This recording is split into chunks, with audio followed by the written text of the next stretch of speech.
Hi, welcome to the summer. This is a video about summertime, how fun it is, and also how bad it can be for your hair. So you want to find out more about how to protect your hair about the summer and what it can do for you? Stay tuned. Let's talk about that.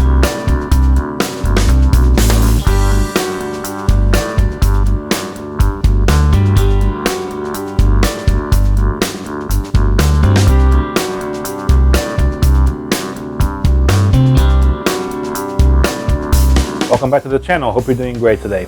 So it's summertime. Here in Florida, it's pretty much summertime all year.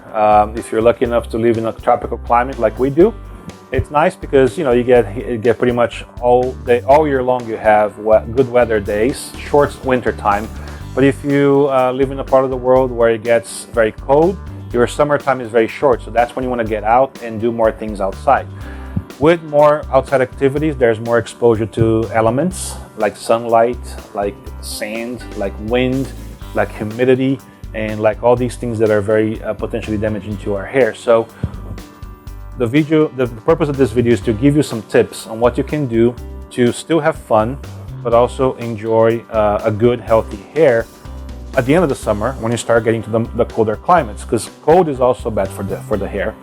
So some of the factors that are important for us to think about when you go into the summertime is, again, exposed to sunlight, high humidity. The humidity can be really bad for our hair, not because of damage per se, but because a lot of times I get complaints from patients that have long hair. They say, well, the humidity really kills my hair, makes it look flat, makes it look lifeless.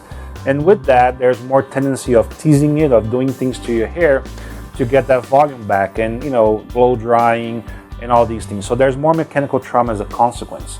Another thing that's really potentially harsh for the hair is chlorine from the pool and the salt from the ocean. Obviously, having fun in the pool and the beach is probably some of the greatest things you can do during the summer, right?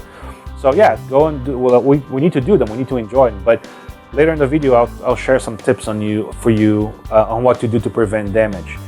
Also during the summertime, we see more complaints of people coming in with dandruff and dry scalps and traumatized skin and sunburns in the scalp.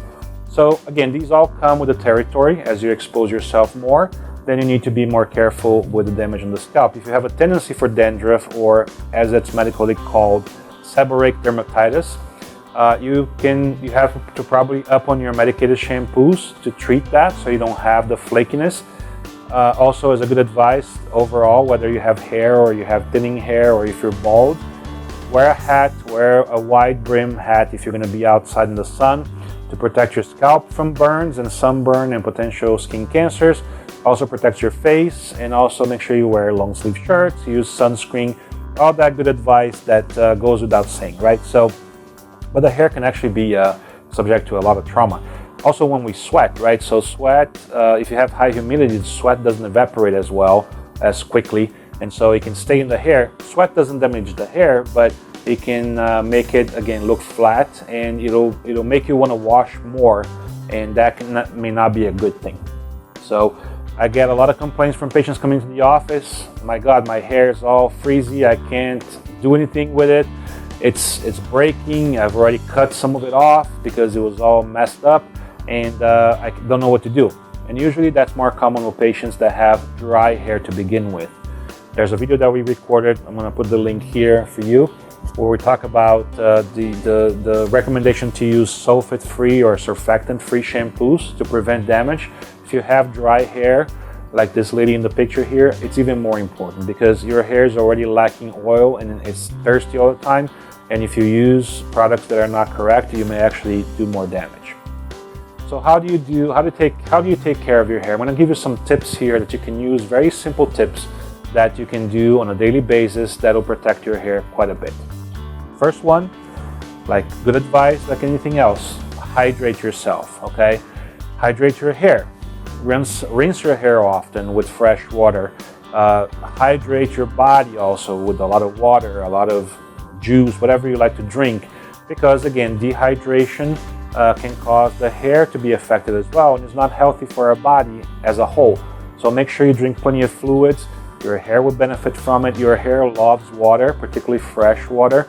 So just rinse it, and you don't have to necessarily apply any products to it, but rinse it often so you can actually hydrate those fibers. don't wash your hair as often. And that's kind of counterintuitive, particularly, well, I just came out of the beach. How am I not going to wash my hair? Well, yeah, I mean, you can rinse it. You can use some warm and cooler water to rinse your hair. Wash it less often than you normally do. So if you normally wash it every day, like I wash it every day, my hair is very oily, so I have no option. But if your hair is on the dry side, try to rinse it more than wash it, okay?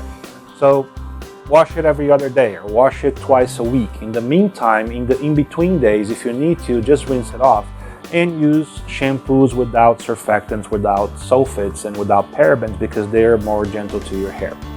Another thing too, if you must comb your hair, of course, if you have longer hair, you need to comb it, right? You need to style it a little bit.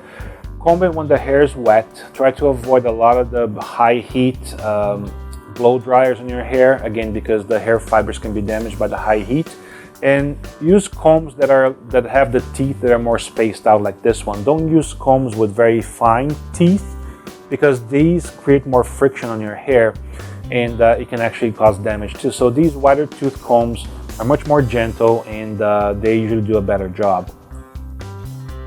Also, condition your hair very often. So I didn't mention that on the washing thing, so I'm going to take you back a little bit here. So maybe you don't want to wash your hair every day, but your hair needs, it's kind of oily like mine, or it's got a little bit more residue than you want, or you can't get rid of it just by rinsing. You can use a dry shampoo. There's a lot of good ones out there now. Dry shampoos are great to absorb some of that shine, some of that oiliness on the hair that makes it look like it hasn't been washed, but it's very gentle to the hair, so you're not going to have much damage. And then you can still wash with a shampoo, again, sulfate-free shampoo every other day or twice a week. Condition your hair very, very heavily also. Get a good conditioner that can actually infuse all that moisture back into your hair. Particularly important if you're going to the pool or to the ocean, do a pre-treatment. Rinse your hair before you leave the house. While it's wet, apply the conditioner or apply some coconut oil or some aloe to your hair. What you're doing is you're coating the hair shafts, the hair fibers, with these protective oils that when you're outside, it's going to create a barrier. If you remember, oil and water don't mix, right? So if you coat your hair with an oily layer, the water and the wind and the sand, it'll be a lot easier for you to wash it off at the end of the day, and your hair will be a lot silkier and much healthier, and also it'll slide better. So when you clean it, you're not going to be having to detangle with the comb and force your hair through. So a pre-treatment with a good conditioner is essential, and it's a great way to protect your hair before you go to the pool or to the ocean, or if you're hiking outside, whatever too. Maybe try cutting a little bit of your hair length off. So we know that the further the hair moves away from the scalp, from the factory of it, right inside the skin, the further the hair shaft moves away, the more prone to damage it becomes, because then the oils are less and less, the hair shaft becomes a little bit more tapered. So cut your hair a little bit, cut 2 or 3 inches of it, depending on your length. It'll make you feel less hot, of course, because it's easier to deal with. And also you can get rid of all that damage, those damaged ends, and then you're going to start fresh with some nicely clipped hairs. Avoid coloring your hair, or I should say avoid bleaching your hair with using harsh chemicals. Think of it this way: when you color your hair, if you're going from a darker color like a medium brown, dark brown, light brown, to a blonde or to a bleach color, what you're doing is you're stripping color away from your hair. You're removing pigment.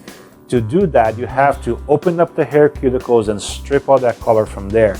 That's a lot of damage to your hair, no matter how good a product you use, right? So when you do the opposite, when you go from blonde to a darker, you're actually putting color into your hair shaft, a much more gentle and a lot less traumatic thing to do.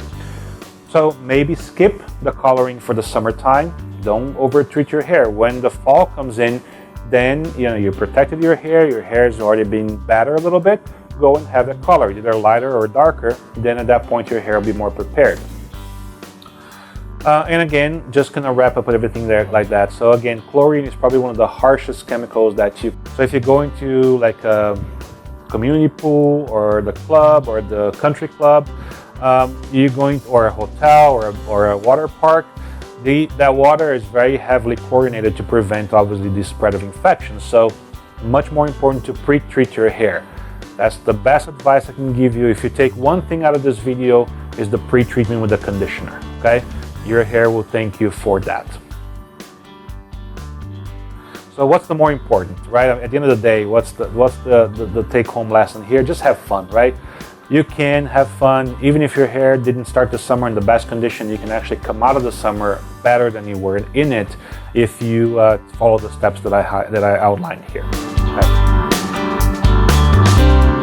So there you are. Now you can go out, you can enjoy yourself and have fun and not worry about your hair as much if you follow what we outlined here. This is based on years and years of experience, with going to the beach and going to the pool and seeing patients every day here at the office complaining about their hair looking terrible and being very damaged. If you like the videos, if you like the content that we're putting out here on the channel for you, we want to continue doing it. What we ask you to do, if you can, if you like the content, is to click the like button below. It really helps us out, and it helps us spread the message to more people that maybe, like you, they will like to hear what we have to say.